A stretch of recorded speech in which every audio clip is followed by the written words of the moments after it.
Hello guys, welcome to my channel MCQ master Telugu.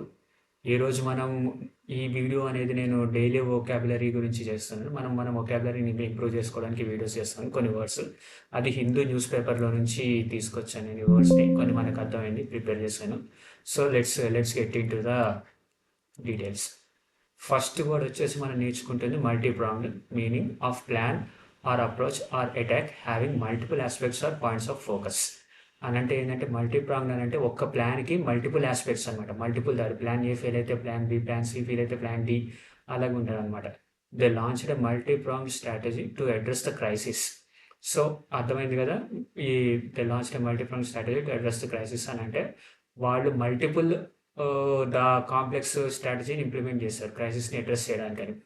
ఒక politician దగ్గరికి ఒక్క దారిలో వెళ్తే అవ్వట్లేదు. సో వాళ్ళు ఏం చేశారంటే మల్టిపుల్ దారుల్లో ఒకడేమో ఎమ్మెల్యే, ఇంకొకడేమో కార్పొరేటర్, ఇంకొకడేమో అక్కడే వాళ్ళ ఇంటి ముందు ధర్నా చేయడము, అలా చేయడం చేశారనమాట. సో ఆ రకంగా అర్థం.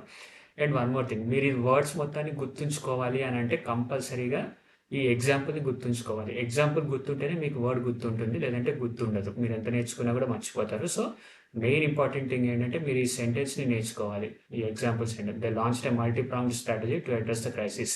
Okay, so multi pronged strategy అని అంటే మెనీ కాంప్లెక్స్ స్ట్రాటజీస్, అన్ని ఒక 15 స్ట్రాటజీస్ని ఒక దాంట్లో మిక్స్ చేసి వాళ్ళు యూజ్ చేశారు అని అర్థమని మీరు గుర్తుంచుకుంటే మీకు ఆటోమేటిక్గా రిమెంబర్ చేసుకోవడం ఈజీగా ఉంటుంది. Okay, next one sobriety. Sobriety అని అంటే మనకు అందరికీ తెలిసిందే, కొంతమందికి తెలియకపోవచ్చు.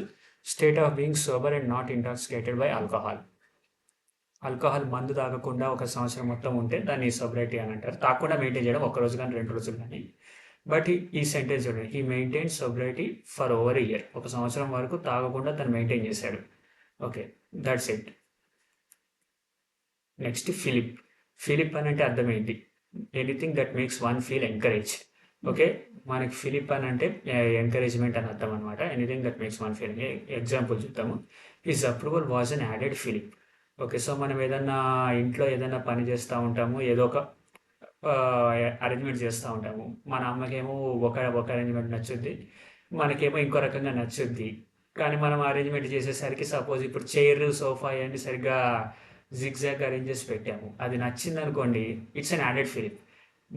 మన అమ్మ ఒప్పుకుంటుంది, ఓ చాలా బాగా చేస్తావు అని మెచ్చుకుంటారు. Okay, he's approval was an added feeling, అది కూడా అర్థమే. ఇక్కడ ఏంటంటే జస్ట్ జనరల్లీ ఒక మేనేజర్ తన క్లయింట్కి తను చేసిన వర్క్ని ఈ అప్రూవల్ చేశాడు. So that's an added fillip to him. He got more encourage to do this. అది గుర్తుంచుకోండి ఫిలిప్. గ్లీన్. గ్లీన్ అని అంటే మనం ఒక విషయాన్ని డీటెయిల్గా తెలుసుకోవడం. ఒక షార్ట్ కట్లో చెప్పాలంటే get or learn small pieces of information often with difficult or from various sources. రకరకాల సోర్సుల నుంచి మనం చేసుకోవడం అనమాట. ఇప్పుడు జర్నలిస్ట్ ఉన్నారనుకోండి, ఒక న్యూస్ ఏదో లీక్ అవుద్ది, రకరకాల సోర్సెస్ నుంచి వాళ్ళు గ్యాదర్ చేసుకుని కరెక్టా కాదా అని కన్ఫర్మ్ చేసుకుంటారు. ఇది అంటే. సో ఎగ్జాంపుల్ చూద్దాం. She gleaned insights about the company's culture from casual conversation with his employees. Okay, company ఇప్పుడు ఒక మనిషి కొత్తగా జాయిన్ అయింది, తన కంపెనీలో ఇన్సైట్స్ అన్ని తెలుసుకోవడానికి, కల్చర్ గురించి తెలుసుకోవడానికి క్యాజువల్ కాన్వర్సేషన్ విత్ హిస్ ఎంప్లాయీస్ని చేసిందని సెంటెన్స్ చెప్తుంది. Okay, next one augment. Augment అని అంటే అర్థమైంది అంటే ఎన్లార్జ్ ఆర్ ఇంక్రీస్. ఆగ్మెంట్ అంటే జస్ట్ ఇంకా మనకి గ్రో అవ్వడం అనమాట. The recent speech of the president augmented the tensions in the near east. Okay, రీసెంట్గా ప్రెసిడెంట్ ఏదో స్పీచ్ ఇచ్చాడు, హేటెడ్ కానీ అవ్వచ్చు, పాజిటివ్ కానీ అవ్వచ్చు. ఆ స్పీచ్ వల్ల నార్త్ ఈస్ట్లో మొత్తం, నియర్ ఈస్ట్లో మొత్తం అంతా టెన్షన్స్, మొత్తం గొడవలు అంతా స్టార్ట్ అయినాయి. సో ఏం చేసింది, ఆ స్పీచ్ ఆగ్మెంటెడ్ టెన్షన్స్ అనమాట. ఓకే, నెక్స్ట్ వన్ ఇన్ఫర్మిటీ అని అంటే వీక్ అని అర్థము. Physical are mental weakness especially due to old age. Example, is infirmity required him to use a walker. Old ఏజ్లో తను వీక్ అవడం వల్ల వాకర్ తీసుకుని నడుస్తున్నాడు అని అర్థం. ఎమనేట్ అని అంటే ఒక, ఎలా చెప్పాలి, అది ఒక బర్స్ట్ అవ్వడం, లేదా ఒక, ఇప్పుడు మనం బేసిక్గా చూస్తే చిమ్నీ ఐడియా ఉంది కదా, చిమ్నీ నుంచి మనం కానీ నిప్పు పెట్టామనుకోండి, చిమ్నీలో నుంచి పొగ వస్తూ ఉంటుంది ఇంట్లో వంట చేస్తున్నప్పుడు, బయట చిమ్నీ నుంచి. So the smoke is emanating from chimney అని అంటారు. అది కూడా ఎగ్జాంపుల్, అది గుర్తుంచుకోండి. Proceed or issue forth as a form of source.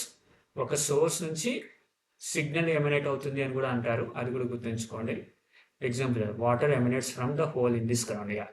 Water అనేది గ్రౌండ్ ఇప్పుడు మనం ఇంట్లో చాలా చూస్తాం బోర్లు వేస్తూ ఉంటారు. బోర్ దింపుతున్నప్పుడు వాటర్ అనేది బర్స్ట్ అవుద్ది పైకి. చూసారు కదా!